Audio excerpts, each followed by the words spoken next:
and get the water turned on. And Terry Rice will remain indebted to Allie Smith, who made that first call. My boyfriend and I were watching Dr. Dolittle and I smelled smoke and went down over here and saw that the hill was on fire, and I noticed that my friend's house is right next to it, and I called her at work and told her house is going to probably burn down. Within an hour, the blaze spread to more than 100 acres. The neighbors did what they could to assist firefighters with hot spots. Well, hopefully something, because I don't know. It's scary. Too close for comfort for a fire. The fire was moving fast in unpredictable directions and was hard to get to. One of the best strategies for firefighters was to simply set up defensive posts outside the homes surrounding the blaze. The winds, and it was running quick and high sage and a lot of structures involved. The wildfire spread to within mere yards of 7 homes. In the end, the saving grace may have been simple sprinklers and well-watered patches of lawn. We didn't lose any structures at this point that I've heard of. Are you kind of going? I'm going, yes, I'm happy. And so are the neighbors along rural Shotgun Lane. Who can count their blessings? I'm Mike Conklin reporting. A story that we first brought you last night. A bear in the lower valley is still in a sticky situation. Brianna Keeler is in the newsroom with the details. Brianna? Maureen, for almost 2 days now, a bear has been sitting in a tree in White Swan. And the longer the bear is in the tree, the more neighbors worry about its safety. We're just worried about him, eating and water. I asked the tribal if the dart would dehydrate him in some way, and he said it would for a while.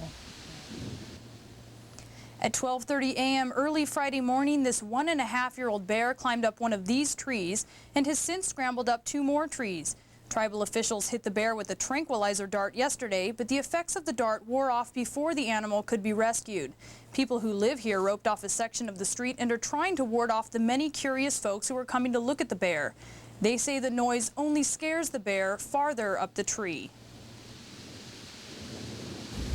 Right now, it's like they move around at night, and so with all the people around here now, and we're trying to barricade the place off, that we'd better just go ahead and move in at night.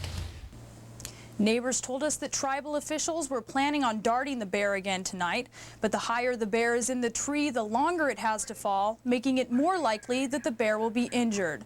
Reporting in the newsroom, I'm Brianna Keeler. All right, Brianna, thank you for that report. Today, a local high school graduated its first class ever. LaSalle's valedictorian said the experience was bittersweet.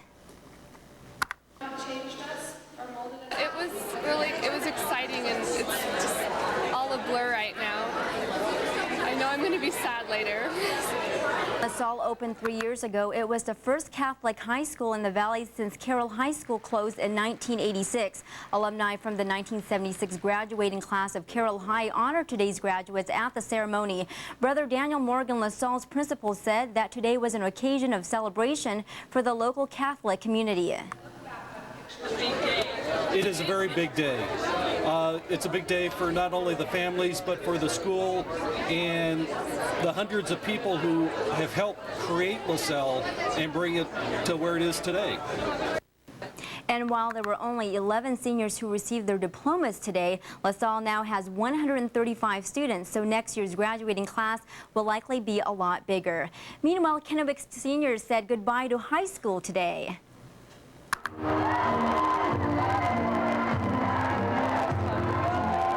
More than 260 students walked through commencement ceremonies in the Tri-Cities Coliseum this morning. On the water department. Yeah, well, I noticed a lot of restaurants now, you do have to ask for it. This is kind of a nice conservatory measure, I guess. Conservancy measure, I guess, conservatory. So we're doing some good things to try and conserve in the water department. And speaking of water, I don't think we're going to get a whole lot in the way of showers either. It's going to be dry. Oh, dry for the next couple of days? We thought we might see a threat of some showers. Not going to completely rule it out. Let's take a look at some of the highs and lows across the area today. Not too bad, cloudy, and I think we did see a few isolated showers, but any showers that we did see were, in fact, very isolated and spotty at best, but still comfortable in the Tri-Cities. Looking at 80 degrees for the high with the overnight low of 57 degrees, 73 in Walla Walla with Pendleton checking in at 72. Yakima today at the airport, the official high checking in at 73 degrees with the overnight low of 50, 62 degrees in Ellensburg today. And again, mainly cloudy throughout the afternoon. Did see a few sun breaks, but for the most part, a little bit unsettled, cloudy with some isolated showers, and a bit on the cool side for this year. Across the northwest today, 60 degrees, the high in Seattle, 66 in Portland, 58 along the coast, so upper 50s in the coast, move in a little inland, and temperatures a little bit warmer, 80 degrees, again, one of the warmer readings across the northwest. Let's take a look now at our satellite radar and see what we're dealing with in the way of clouds and precipitation. Not a whole lot in the way of precipitation, but we're seeing plenty of cloud cover across our area. Western Washington dealing with mainly cloudy conditions with some light scattered showers. East of the Cascades, mainly cloudy skies, but very little in the way of showers. And as we head in the next 24 hours, the probability of showers will even decrease as we head into Sunday and on into Monday for that matter. We still have that area of low pressure centered over the Gulf of Alaska that continues to rotate. And within this area of low pressure, we're seeing some systems embedded within that continue to push right into the northwest. That's what's giving us the cloudy conditions, the unsettled weather, the showers at times, but it's sort of stalled at the moment. So the only thing we're going to see here is mainly cloudy conditions.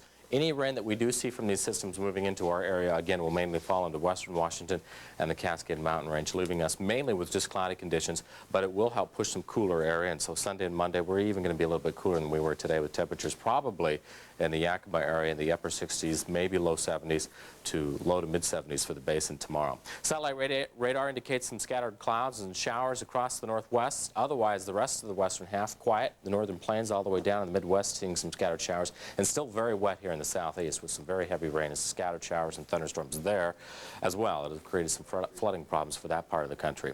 45 degrees for the overnight low in Yakima tonight. Partly cloudy conditions. Northwest winds at 5 to 15 miles per hour. Tomorrow, Sunday, not too bad. Let's take a look. Partly cloudy. 6 to 9 for the high, though. Much cooler. Winds out of the northwest at 10 to 15. Not a whole lot cooler, but definitely cooler than we were this afternoon. And how about tomorrow night? Let's take a look at that. We are going to be dealing with cloudy conditions. Winds out of the west at 5 to 10 miles per hour. Overnight low of 44.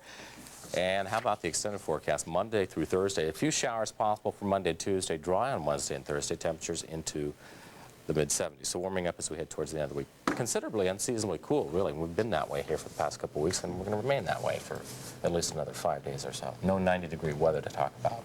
You know what, Mike? Thank you so much for filling in for weather. It's been a pleasure. I love doing this. I've never filled in for the late show. It's kind of fun. And will I see you back here tomorrow? You will see me tomorrow at 6:30. I doubt you'll see me tomorrow night at 11 o'clock, though. All right. Well, hey. Have to pull the weather on that one. At least if we can have you. I know, Monday morning. Thank you. All right, thank you. Still to come on the Late Shift, find out how one local program is trying to narrow the digital divide among ethnic groups. Stay with us. The NHL Finals, Colorado at home taking on New Jersey. We got that. And monster trucks